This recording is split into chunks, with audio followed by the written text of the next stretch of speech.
May 2018, the 36th Amendment in the Republic of Ireland was voted in favour of by the population, allowing abortion services to commence in January 2019.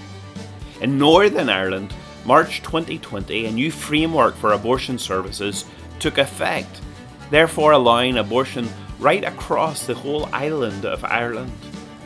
Dr. Paul Coulter has a background in medicine and a background in theology, and he is uniquely placed therefore to help us think through some of the ethics connected to this particular issue for Christians across the island. I hope you find this extended episode of the Saints and Scholars helpful at this particular point in our history as an island. Well, we're really glad today in the Saints and Scholars podcast to be joined by Paul Coulter. Paul, maybe you could begin by just telling us a little bit about yourself, your background, and maybe what you currently are doing for work. Yes, thanks, Andrew. I am glad to be with you today on the podcast. I live not too far from you, Andrew, in Lisburn, County Antrim, Northern Ireland. And my daily work is primarily in a Christian organization called Living Leadership, providing training and support for Christian leaders. But I also have a strong interest in connecting Christian faith with contemporary culture. And with a group of friends, I'm part of something called the Centre for Christianity in Society. And we seek to engage with some of the issues of our time and present a thoughtful Christian voice on that. I should say I live with my wife, Garling, who's from Malaysia. She's a medic, elderly care doctor, and with my children who are teenagers, currently still homeschooling as we record this due to the pandemic, but soon hopefully going to go back into the classroom. But I suppose my own personal work history, I started out work as a doctor, so I'm a medical doctor by background, not practicing. Then I moved into pastoral ministry, then into teaching theology, and now in this role with a UK-wide remit, training and supporting leaders. Well, Paul, we're really glad to have you part of this particular episode, especially given all of that wealth of experience in your background, and also just even now, I know you're a voice that a lot of people have been looking to get maybe a more thought through idea from a Christian ethic. How do we respond to this current situation where the island of Ireland, both north and south, has changed so fast in terms of the way they view all of the ethics around the child in the womb? When we talk about abortion, we are on this island talking about two different jurisdictions, and at one level that makes it a lot more complicated.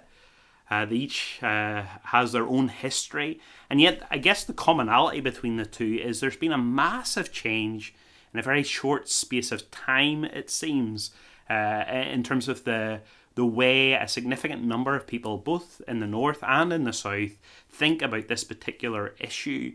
Maybe you could help us first of all understand a little bit about just how we got into this present situation we find ourselves in, and maybe just because we are talking about two different areas, maybe you could start by talking a little bit about the situation in the south. Sure. And by the way, I don't claim to be any expert in law, so I'll try and summarize that. It's also, as folks will understand, quite a long story, but it's really 2018 that was the key turning point moment for the Republic of Ireland. And that was the repealing of the 8th Amendment to the Constitution of the Republic. So that 8th Amendment had been made in 1983, and about 2/3 of the voters in a referendum in 1983 voted to give equal rights in law, or to recognize rather, because human rights aren't something you can give, you recognize them. So that they recognized in the Constitution that unborn children had the same right to life as people outside the womb. 2/3 voted that way. And then in 2018, there was another referendum, and this time was for the 36th Amendment, which was to overturn the 8th Amendment. So to remove that 8th Amendment provision for the same rights in law for unborn children. And in that vote, 2/3 roughly voted again for that amendment. In other words, to do away with the amendment that had been brought in by 2/3 of voters in 1983. So that's really quite a dramatic shifting, turning around. The background of that, there is a background, of course, always to these things, but the thing that people may well remember that had really brought this issue to the fore was the tragic death in 2012 of Savita Halappanavar. I may not pronounce that correctly, but Savita, who had sepsis due to an incomplete miscarriage. The baby was still there in the womb, and she got an infection. She had discussed abortion with her doctors and had been told she couldn't have that by law. And unfortunately, the infection was mismanaged as well, and she ended up dying. And that was really the rallying cry in many ways for groups that had already been asking for abortion to be introduced. But there was a tragic story, an individual case that was tragic. And the issue at the beginning was, well, we've got to have provision for women whose lives are at risk. That was the call. But the referendum actually took away all protection in law for unborn children, that idea of equal rights for them, rather. And then the legislation that was brought in after that to allow for abortion went way beyond that. So abortion for any reason up to 12 weeks. And then beyond that, if there's a risk to the mother's life, a risk of serious harm to her health, or a fatal condition in the baby, a condition that the baby isn't expected to live with for long after birth. That's helpful, and it helps us understand something of the personal emotion around the subject matter there in the Republic. What about in the North? The story is a little bit different. Can you help remind us and bring us back into an understanding of that also? Yes, well, in the South, the process was very much referendum. Of course, there's a constitution that requires a referendum to change it. So there was a popular vote and then a vote within the elected body that represents the voters in the Republic. In the North, the story was quite different in that it was something that was imposed on Northern Ireland from outside, from Westminster, despite the fact that the only votes that there had been in the Northern Ireland Assembly had actually been against a change in the law. So whilst in the South, the thing that really was the rallying cry, as I've put it, was this question of the mother's life. In the North, it was the question of so-called fatal fetal abnormalities. So this idea of babies that cannot survive long after birth. And so there were high-profile cases. One lady in particular who was quite a high-profile case. There were cases that were brought to the courts. There was a ruling in the courts that our law was inconsistent with human rights. There was a committee of the United Nations that is to do with women's equality that said this was an issue of female equality because only women need abortions in their language. And so that this was incompatible. The UK government in Westminster followed that line and said, well, if the Northern Ireland Assembly, which at that time was suspended, isn't in position to do that, we will have to step in on this human rights issue. And so in July of 2019 in Westminster, there was a vote to remove the protection in law that goes back to the mid-1800s of the life of the unborn child. So that was removed. And then the requirement for a provision for abortion on certain grounds to be introduced.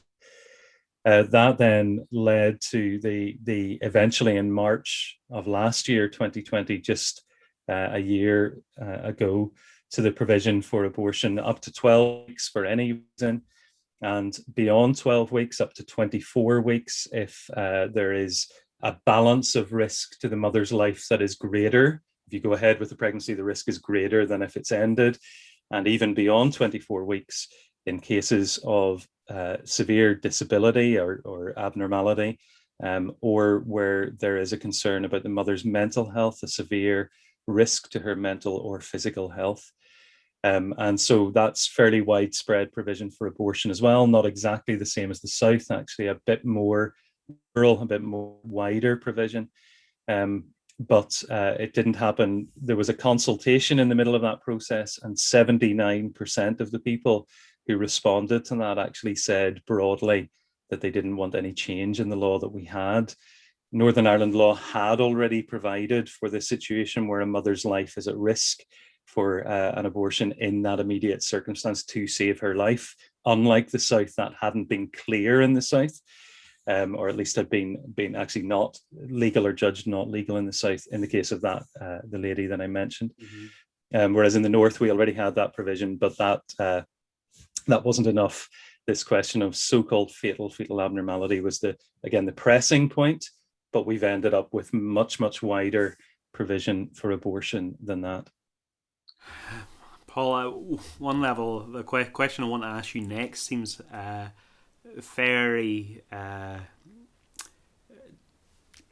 oversimplistic, I guess, because you've already highlighted very clearly in the two different histories, just there's almost two different narratives that have unfolded. But in order to help us be able to understand, especially Christians who would be listening maybe to this, to try and understand something of the strength of feeling that is felt by those who are promoting and behind a pro-choice ethic, what's primarily driving them? What are their main concerns, across the island? Well, I would want to start off on that by saying that in both situations, both the case in the North and in the South, those individual hard cases, if we can call it that, clearly invoked a compassionate response, a sense of, how could you allow a woman to die in this way? How could you expect a woman to go ahead with a pregnancy where her baby will not live long after birth? Why would you force her? The language, of course, turned into then you're forcing her to do this. And together with that, in Northern Ireland, the question of women traveling across the water to England, and how could you force women who are in a difficult situation already, feeling emotionally fraught? The argument is that women do not choose abortion lightly. They are in difficult situations they can't see a way through, and this is very uncompassionate. And I understand that. In fact, I'm glad that is part of the narrative, because our hearts ought to go out to those women and those families. And the question, of course, of equality for women, and the idea that this disproportionately affects women, that women can be left with tough choices when the father is maybe not involved or not present. All of that I understand, but I do believe that's a misplaced compassion. So I think there's something there that resonates with a compassionate heart that is part of God's creation of us, the ability to feel compassion for others. But I do believe it's a misplaced compassion. And I can explain that in a moment, but that's certainly part of the narrative. But really underlying that, I think, is a stronger narrative, a stronger value, which is not so much about compassion, but about choice. Use that word pro-choice. It's the idea of autonomy, the autonomy of the individual. My body, my choice, I suppose, is the mantra. And that, of course, is a very, very strong value in our culture more widely in all sorts of areas. No one should have the right to decide for me other than me. No one should have the right to impose something on me. This is my choice. Again, I have some sympathy with that. I mean, I think it's horrific to hear of situations still in the world today, and in history, maybe even in the history of this island, where people have felt that they were forced into a particular avenue. They weren't respected as individuals who could make their own choice. That's I mean, as a Christian, I would be fully committed to the fact that people should not be forced into things. But we all recognize there need to be limits to our choices, for the sake of others who also ought to have a choice, and for the sake of harmony in society. And so I don't think there are very many, if any, people who would actually argue choice goes all the way in everything. And so the third strand in this is really the devaluing of the unborn child. And so that idea that the Eighth Amendment of the Constitution in the South, which was saying unborn children are human and should have the same protection in law as everybody else, Well, that was one value. Clearly, that value was overturned, opening the door for abortion. And when you look around this, as to how abortion is discussed by those who provide abortions, by those who even talk about the issue, often the language is dehumanizing. You'll hear about a clump of cells rather than an unborn child. You hear words like fetus, which is a medically used word, but used in a way that seems to imply it is something different before birth than after, but it isn't. You hear things like it's part of the mother's body, and that is just medically, scientifically untrue. From day one, from fertilization, the new embryo and unborn child is a unique individual genetically. So there's no question this is a living, unique individual human being. The only question becomes, is this a human person? So once you separate those two things, you end up with this category that one Christian philosopher describes as a human non-person. That's quite a worrying concept, that there could be living individual human beings who are not regarded as persons in law. I think many of us would be deeply troubled about that if it was a person with a disability or with dementia, or of a particular ethnicity or any of these other distinctions after birth. But somehow before birth, because the baby is unseen and because of this narrative of autonomy, that baby is not regarded as an individual with its own rights. I think that's just wrong. I think everybody should be able to recognize that's wrong. We do need a compassionate response to women who are in need and are struggling, especially in the hard cases. I don't want to minimize that. But this is a question for all of us in society. Is our response to that compassion in the proper sense, that we will be there for and with those women to give them and their babies all of the care that they need? Or will it be what I think is a callous, actually, response of saying, well, let's just throw away those lives, let's end those lives, let's give them no value in law. It's an easier world without them. That doesn't solve anything. It doesn't remove the pain for the mother of the loss of the hopes that she had if this was a pregnancy that was wanted. But actually, where this debate has come down to is that the lives of those babies are worth everything if the mother wants them. In other words, everything will be done to help the pregnancy continue, to save the life of the baby, to take it to an intensive care if it's born prematurely. And if it is not wanted by the mother, it has no value at all. That cannot be right. That the value of a unique individual human being depends on whether somebody wants it or not. So one of my concerns is that when we go down the line of normalizing abortion and accepting this idea of choice, what we're actually doing is undermining the value of life for everybody. Because what's to say that if I reach a point in my life when I am feeling that I am unwanted by anybody, why should I hold back from taking my own life? Or why should anybody else hold back from taking my life, for that matter? I mean, the consequences in terms of becoming a life rejecting society instead of a life affirming society, I think, are immense. Paul, you've already started to kind of unpack a lot of the philosophical and ethical problems with that pro-choice argument. And there's lots of people who, I guess, would fall into that pro-life camp from a range of different religious, philosophical persuasions as well. And yet at the same time, as Christians, there are certain particular ideas that ground our ethic and cause us to align. Can you maybe help us think through that a little bit more?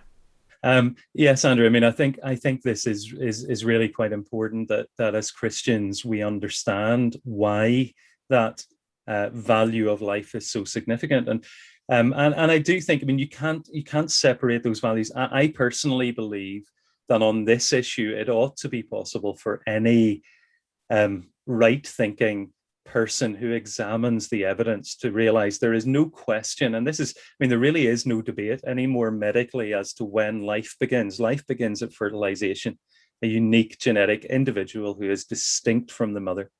So this question of personhood comes into the argument, and that can only be established. Personhood can't be established on the basis of science, of the biology of development. it has to be established on philosophical grounds, if you like, on the basis of your worldview. What do you really believe? Now, I think the only logical answer, if you are committed to a purely scientific, naturalistic view, in other words, the idea that there is nothing being physical, how can you make a distinction between some living human individuals being persons and some not? On what basis do you do that? There's no logic. Other than that, actually, the people who I think are most logical on that side of the argument are those who say that it is self-awareness that makes a person. And that's something that doesn't develop until about 18 months after birth. In other words, there are people who would argue that, well, if we allow for abortion, we should also allow for infanticide of babies up to that age, because until the moment when they can look in a mirror and know that it's them rather than some second baby, then they're not fully persons. I think that's wrong. I think most of us would find it abhorrent to think that you could kill a 1-year-old baby for that reason, but I do think that's logically consistent. And so the question becomes, what makes a human person and what gives a human value anyway? So human rights try to give a value to people, maybe not to unborn children on the island of Ireland anymore, but to people after birth. That's inconsistent. But they ground that really just in the idea that's just obvious, that it's obvious that people have value. Whereas from a Christian perspective, that has a real grounding and a real root, because our story goes back to creation and God creating us, human beings with a distinct value and purpose, created in the image of God, created to reflect God's likeness to the rest of creation, to rule over it under God's authority. And that is what gives a fundamental value to human life. You might have heard the illustration of the coin. The coin has the image on it in the north. Obviously, it's the Queen's head, something different in other countries. But that image gives it the stamp of legal tender. It doesn't matter how battered the coin is, it still has that value. And likewise with human beings, we bear the mark of our Creator. We're created in His image. We're not perfect. All of us are imperfect. All of us, both in our actions and thoughts, but also our bodies are imperfect. Some we class as disabled, others we don't, but actually none of our bodies are perfect and free from disease and weakness. And that's because sin has affected the world. But that doesn't diminish the value of an individual, because the value of an individual human being in biblical terms is the fact that God created them, God loves them and knows them individually, and they have the capacity to relate to God as the person they are and the potential to live eternally with God. So they're created by Him, they're loved by Him so much that Christ died for them, and they have potential for eternal life with God. These three things, creation, salvation, redemption, the value that Christ put on them, and the possibility of eternal life with God, are the three bedrock principles, the three legs of the stool that for humans gives every individual a unique value that isn't diminished by their weakness, their disability. It isn't diminished by the fact that they are in the womb or out of the womb. It isn't diminished by their potential or even their actions. Even the worst sinner, whatever that would mean, has the same intrinsic worth and value. And so as Christians, we're called to honor every individual. There are people who say, well, look, because the fall has happened, because sin has come into the world, we can't talk about the image of God. But the Bible does. Genesis 9, after the flood, God repeats this principle that human life is precious and sacred because it is created in the image of God. In Genesis 5, you have this amazing statement that says that God created Adam in His image and likeness, and then Adam had a son in his likeness. Mm-hmm. In other words, the likeness of God is passed down through what we now would call genetic inheritance. And from day one, from fertilization, the embryo, which, by the way, at that stage in development is the size roughly of a grain of sand. It's not invisible, not microscopic. It's actually like a grain of sand.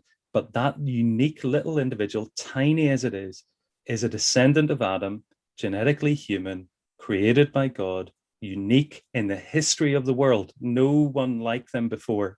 and there will never be after. Unique genetic combination, and is precious and deserves to be regarded as precious, protected in law, cared for by the rest of us, given the opportunity to know and to relate to God.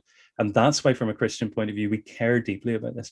But on the flip side, women are precious creations of God and should be given all of the compassion and support, because relationships break down and because pressures come in. But you can't weigh those two things up. Here is a unique individual with a preciousness that you can't diminish. No circumstance makes it right to end that person's life. What the correct answer is to say, let's give all of the support to the mum that will enable her to carry through with this, but not to say, let's just take away any value of that unborn child and allow its life to be ended. So I hope that grounds it. It's for me as a Christian, it's the gospel, really. It's the gospel that runs from creation to the redemption that is in Jesus, and to the new creation, the hope of glory with God, that frames everything, and that certainly frames this value of every human life. Yeah. But Paul, listening to your answer, it reminds me of a conference I attended a couple of years ago, Evangelical Fellowship of Ireland, and Sinclair Ferguson was speaking at it, and one of the main points he made in his address to a group of pastors was really to make sure that our gospel, when we're presenting our gospel, doesn't start with sin. It has to start at the beginning, and the dignity and the design and that God imprint. And he says, he was saying that especially in the world we find ourselves in right now, that it's become increasingly secular and struggling with personhood at lots of stages of life, but struggling with where that sense of dignity is afforded. We need that greater emphasis on his creation design, and that's so helpful, because even when you were answering, and I say this to commend you, there was a sense of warmth and care and dignity. Now, not to give you a big head, but to commend the example. Believe me, Andrew, there's no cause for a big head at all, because any of that is purely by God's grace. I mean, that's not in me or in any of us, and I do believe that is, but I do believe that's the right way to approach these things. This is not, this is about the precious value of life. It's about people who are loved far more greatly by God. I mean, we hear all these ideas of self-love, self-worth, self-confidence. Yourself and your evaluation of self will always be a shaky basis for anything in life.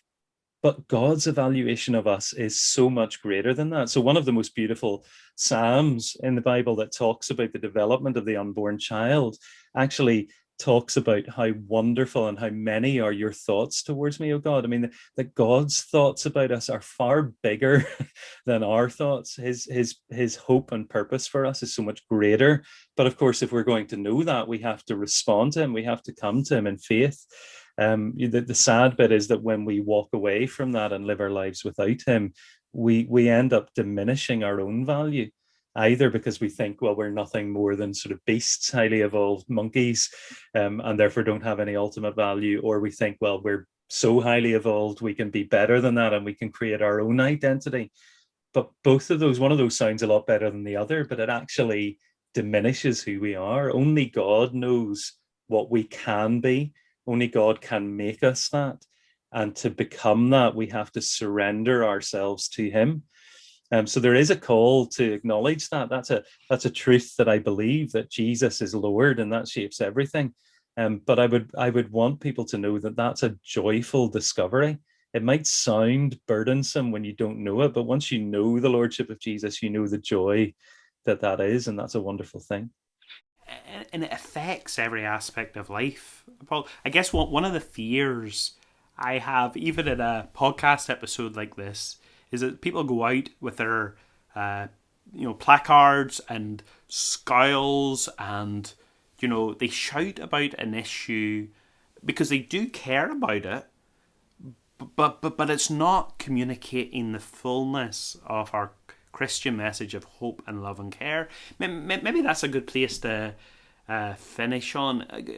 Help us think about, what does it look like to have this Christian ethic, a conviction formed to play a role in engagement with society, but in a thoughtful kind of way. What does that look like?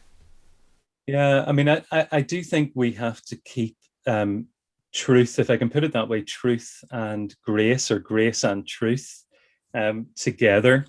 So one of the remarkable things, I think it's one of the most remarkable statements about Jesus. There are many of those in the Bible, but in John chapter 1, the writer of that gospel, John, writes that we saw his glory as of the only Son of the Father, full of grace and truth. There was this in the character of Jesus, which flows through the Old Testament. It's there when God reveals himself to Moses. It's there in the praises of Israel and the Psalms. It's there in the prophets. And here is John saying, this is what we saw in Jesus, that there was always truth and always grace. I think as human beings, we struggle to hold these two things together. So we think that grace, gentleness, kindness, love is just kind of, oh, let me throw my arms around you and it'll be all right, and we'll just ignore the problems and, you know, come on, son, it's fine. But actually, we've got to have truth, because love that is untruthful is not really love. But on the flip side, if we become all about truth and righteousness and justice, which are important, but if we don't realize the grace of God, in other words, that I deserve God's judgment as much as anybody else. I mean, it's not, I don't come at this as superior to, as, you know, I've got this sorted and you don't, let me condemn you for your sin, or let me tell you where you've gone wrong, as if I haven't. And I'm afraid that the placarding approach can seem that way. And I do agree with you, Andrew. I think many of those, and I understand it. I can't explain, I can't even put it into words sometimes how aggrieved I am by the turn that we've taken as regards abortion.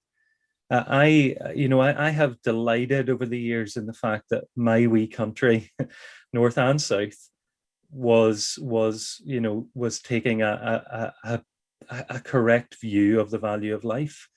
I never thought of that in terms of putting hardship on women. Maybe I and others should have been saying a lot more about that earlier, about making sure good care and provision was there for women. I accept that.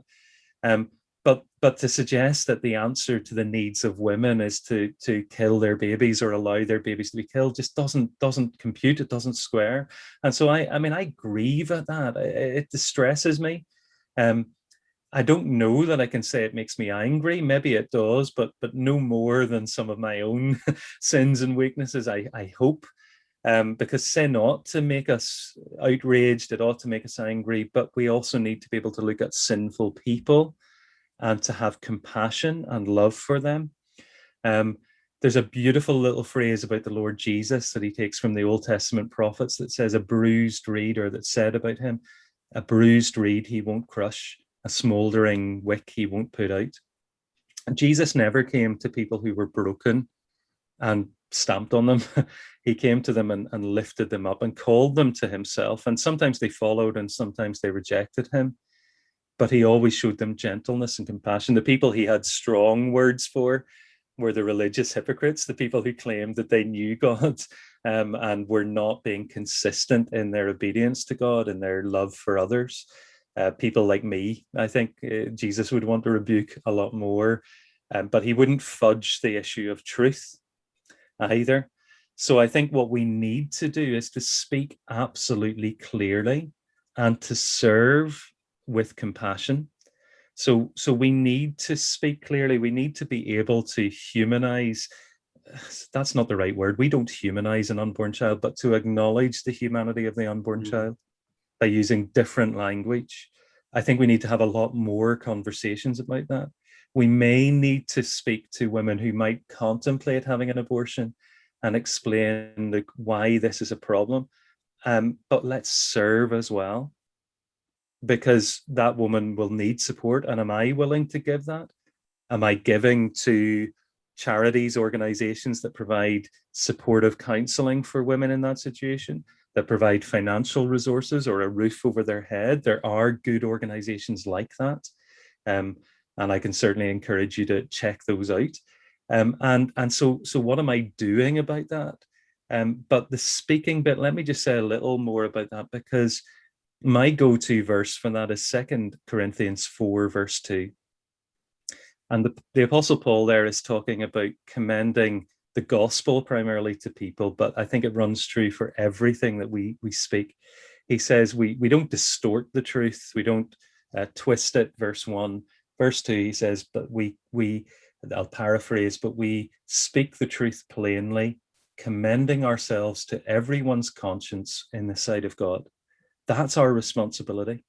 Clear, plainly presenting biblical truth, which in the case of abortion is that it is wrong to take the life of an unborn child. That life has the same value as anyone else. That is wrong. It is sinful. To do that clearly so that we are speaking with honesty before God and commending ourselves to their conscience. We can't duck that issue. We can't avoid it. We must have a clear statement about that. And we must have clear compassion. And the best way that I can recommend to do that, but it's because I'm involved in a thing called NI Voiceless, which has organized physical gatherings at Stormont when we were able. This year, we wanted to have one of those for the year since the change in regulations came in. We can't do that physically, but this coming Saturday, the 20th of March, we're doing that online. So if someone goes on that day to our website, nivoiceless.com, they can post their name and their message about this issue. We will put a pin on a map outside Stormont. And if they join us at 4:00, they can watch a video that leads us through a 2-minute silence. And we'll also tell them how they can serve on this issue. On the website, we have links to 3 organizations that you might consider volunteering with or giving some of your time to, because we've got to do that as well as taking a clear stand. Paul, I'm really grateful for the time you've given to us today, and also just how you have, in a very sad circumstance we find our country, both north and south, in, yet how you raised the gospel as hope.